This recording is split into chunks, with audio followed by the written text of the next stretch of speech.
हिंदी में यूपीएससी की तैयारी से संबंधित प्रोग्राम्स को देखने के लिए सब्सक्राइब करें study IQ IAS Hindi. Hello and very good evening to all of you. मैं कुणाल आप सभी का स्टडी IQ IAS हिंदी पे स्वागत करता हूं और आज का हम लोग डिस्कशन करने वाले हैं अफस्पा पे। देखिए, दरअसल केंद्र सरकार ने पूर्वोत्तर के 3 राज्यों में अफस्पा को 6 और महीने के लिए बढ़ा दिया है और केंद्र सरकार मानती है कि ये पूर्वोत्तर के 3 राज्यों के कुछ पर्टिकुलर क्षेत्र अभी भी अशांत है और यहाँ व्यवस्था को बनाए रखने के लिए अफस्पा का लागू रहना जरूरी है। तो आइए बढ़ते हैं आगे और जानते समझते हैं सभी चीजें अफस्पा के बारे में। टाइटल का कहना है AFSPA extended in parts of Manipur, Nagaland, Arunachal Pradesh. क्या क्या खास चीजें, आइए देखते हैं, नजर डालते हैं। तो देखिए, सबसे पहले बात करते हैं मणिपुर की। तो मणिपुर में वैसे तो पूरे राज्य में ही अफस्पा लागू है, लेकिन कुछ पर्टिकुलर जगह अभी छोड़ दी गई हैं, जैसे कि 5 घाटी जिलों के 13 पुलिस थानों के अधिकार क्षेत्र को छोड़ दिया गया है। उसके अलावा पूरे के पूरे मणिपुर में अफस्पा लागू है। अफस्पा लागू होने के पीछे का बड़ा रीजन है 2023 में मणिपुर में हुई जातीय हिंसा। हम सभी ये बात जानते हैं कि दरअसल मणिपुर में कोकीजो और मैतेई समुदाय के बीच में एक बड़ी ही जातीय हिंसा की स्थिति उत्पन्न हुई थी। इस दौरान कई लोगों को जान भी गंवानी पड़ी और साथ ही बहुत ज़्यादा हिंसक गतिविधियों के दौरान पूरे की पूरी व्यवस्था खराब हो चुकी थी। अब ये पूरी व्यवस्था जिस प्रकार से खराब हुई, तो उस व्यवस्था को ठीक करने के लिए सरकार को लगा कि अफस्पा यहाँ लागू कर देना चाहिए और 14 नवंबर 2024 से मणिपुर के कुछ हिस्सों में अफस्पा को लागू कर दिया गया। बात केवल यहीं तक ही सीमित नहीं है, बल्कि 13 फरवरी 2025 से मणिपुर राज्य में राष्ट्रपति शासन भी लागू है। तो 1 अप्रैल 2022 से 1 अप्रैल 2023 के बीच में फिलहाल मणिपुर के सभी पुलिस थानों से अफस्पा को हटा दिया गया था और केंद्र सरकार को लग रहा था कि चीज़ें संतुलित है, सब कुछ ठीक है, अब कोई भी ऐसी हिंसा या कोई भी अव्यवस्था देखने को नहीं मिलेगी मणिपुर में। लेकिन ऐसा नहीं हुआ। मणिपुर में जो परिणाम निकले वो बहुत ज़्यादा खतरनाक रहे।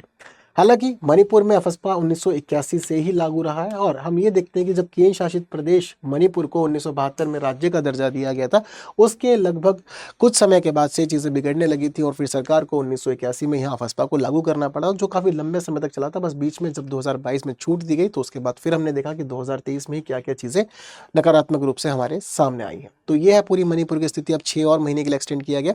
6 महीने के लिए क्यों एक्सटेंड किया गया, ये बात भी ध्यान रखिएगा। दरअसल जब कभी भी अफस्पा को एक्सटेंड किया जाता है तो केवल आप 6 महीने के लिए लगा सकते हैं और 6 महीने के लिए ही बढ़ा सकते हैं।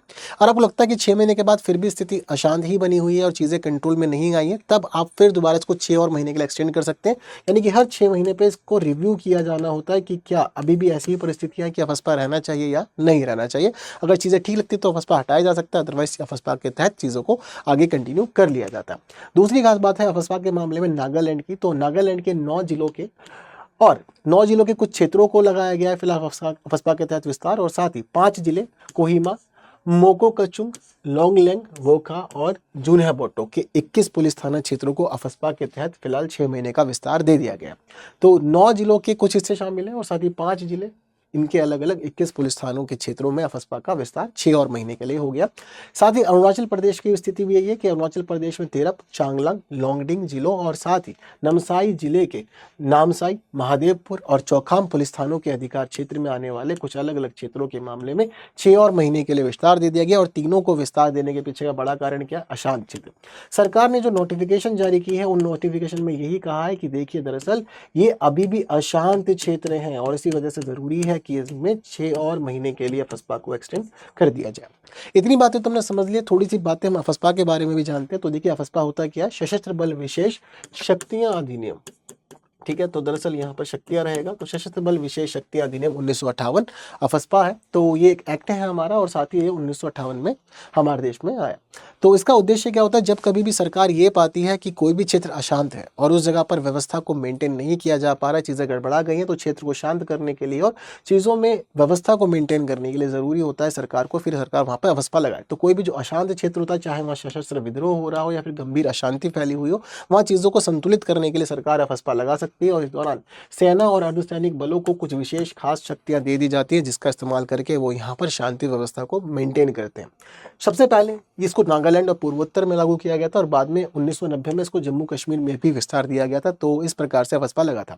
अब जैसे कि आपको मैंने खास बात बताई कि विशेष शक्तियां दी जाती है, तो मन में ये आता है कि जब कभी अफस्पा लगता है तो कौन सी विशेष शक्तियां सशस्त्र बलों को और सेना को मिल जाती है। तो देखिए दरअसल यहाँ सशस्त्र बलों को ऐसी शक्तियां होती हैं कि वो किसी भी प्रकार से किसी भी व्यक्ति को हिरासत में ले सकते हैं, वो किसी भी परिसर में बिना किसी वारंट के जांच कर सकते हैं, तलाशी ले सकते हैं और संपत्ति को जब्त भी कर सकते हैं। किसी भी व्यक्ति को हिरासत में लिया जा सकता है बिना किसी वारंट के, और उनके पास में इतने असीमित अधिकार हो जाते हैं कि अगर वो किसी भी प्रकार से संदेह की स्थिति में या अव्यवस्था की स्थिति को अनुभव करते हैं तो किसी व्यक्ति के ऊपर गोली तक चलाने का अधिकार उनके पास होता है। हालांकि कहा यही जाता है कि आपको न्यूनतम प्रकार की शक्तियों का उपयोग करना है, लेकिन जैसे भी स्थितियां बिगड़ती है तो बिगड़ती स्थितियों के अकॉर्डिंग वो खुद से डिसीजन ले सकते हैं, क्योंकि उनको इस कानून में विशेष शक्तियां दी जाती है। तो यहाँ पर जो सैन्य शक्तियां होती है वो होती है बिना वारंट की गिरफ्तारी की, किसी भी परिसर में तलाशी और जब्ती की, बल प्रयोग करने की और गोली चलाने तक की इजाजत इनके पास होती है। जब कभी भी किसी भी क्षेत्र के लिए उसको अशांत क्षेत्र माना जाता है और अफस्पा की घोषणा करनी होती है तो राज्यपाल इस मामले में डिसीजन ले सकते हैं, केंद्र सरकार भी डिसीजन ले सकती है, या फिर अगर यूनियन टेरिटरी है तो वहाँ पर जो प्रशासक मौजूद है या जो उपराज्यपाल मौजूद है वो इस मामले में डिसीजन लेते हैं कि अफस्पा लगाया जाना चाहिए या नहीं लगाया जाना चाहिए। सेना या अर्धसैनिक बलों के कर्मियों को एक खास सुरक्षा होती है यहाँ पर कि उनके खिलाफ अगर आपको मुकदमा चलाना है, यानी कि अफस्पा के दौरान जो भी उन्होंने किया है, तो अफस्पा के मामले में अगर आप ये चाहते हैं कि मुकदमा चलाया जाए सैनिक बलों पर या फिर अर्धसैनिक बलों पर, तो इस दौरान ध्यान रखिएगा कि सरकार की अनुमति चाहिए होती है, और सरकार जनरली अनुमति नहीं देती क्योंकि सरकार ने ही खुद ही बलों को अनुमति दी होती है कि आप शक्तियों का इस्तेमाल करें, बस व्यवस्था संतुलित रहनी चाहिए। और इसकी आलोचनाएं भी बहुत होती है क्योंकि लोग ये कहते हैं कि मानवाधिकारों का हनन होता है, बहुत ज़्यादा शक्तियां दे दी जाती हैं बलों को और बल इसका दुरुपयोग करते हैं, और साथ ही ये भी कहा जाता है कि जनता और सुरक्षा बलों के बीच में अविश्वास पैदा होता है इसकी वजह से। लेकिन फिर भी कुछ क्षेत्रों में जब चीज़ें बिगड़ जाती हैं तो वहाँ संतुलन लाने के लिए अफस्पा अपने आप में एक इंपॉर्टेंट चीज़ होती है। और वैसे जनरली हम लोग ये कहते हैं कि मौलिक अधिकारों को सीमित नहीं किया जा सकता और मौलिक अधिकारों का हनन नहीं किया जाता, लेकिन दरअसल संविधान का अनुच्छेद 34 यही बात कहता है कि अगर कभी भी किसी भी क्षेत्र में सैन्य विधि लागू है तो सैन्य विधि लागू होने की स्थिति में मौलिक अधिकारों के ऊपर भी प्रतिबंध लगा दिए जा सकते हैं, और इस प्रकार के प्रतिबंधों को न्यायालय में आप चुनौती नहीं दे सकते। तो अनुच्छेद 34 इसी से ही जुड़ा हुआ है जो मौलिक अधिकारों के अधीन है। तो ये कुछ खास बातें हैं हमारी अफस्पा की, यानी कि सशस्त्र बल विशेष शक्तियां अधिनियम 1958, इसको इंग्लिश में कहा जाता है armed force special powers act 1958। तो इंपॉर्टेंट चीज़ें ध्यान रखिएगा, और साथ ही मुझे आप दे सकते हैं क्वेश्चन का आंसर, तो जल्दी से आंसर कमेंट कीजिए। और इसके अलावा आप लोग के लिए एक इंपॉर्टेंट बात यह है कि अगर आप लोगों ने अब तक द हिंदू का सेशन नहीं लिया है और द हिंदू का सेशन आप चाहते हैं तो आपको द हिंदू का सेशन मिल सकता है हिंदी में काफ़ी अच्छी तरह से, न्यूज़ एनालिसिस और एडिटोरियल डिस्कशन, जिसके लिए आपको जुड़ना पड़ेगा हमारे साथ रोज सुबह 9 बजे। इतना ही नहीं, आप लोग के लिए खास बात यह है कि स्टडी IQ के 20 मिलियन सब्सक्राइबर्स पूरे हो चुके हैं और इसीलिए स्टडी IQ आपको एक खास गिफ्ट दे रहा है, और वो गिफ्ट है स्टडी IQ ने अपने सारे कोर्सेज पे फिलहाल फीस को डाउन करके 20,000 कर दिया। तो 20 मिलियन की खुशी में 20,000 फीस आपको देनी है, और ये ऑफर अवेलेबल है पहले 200 विद्यार्थियों के लिए।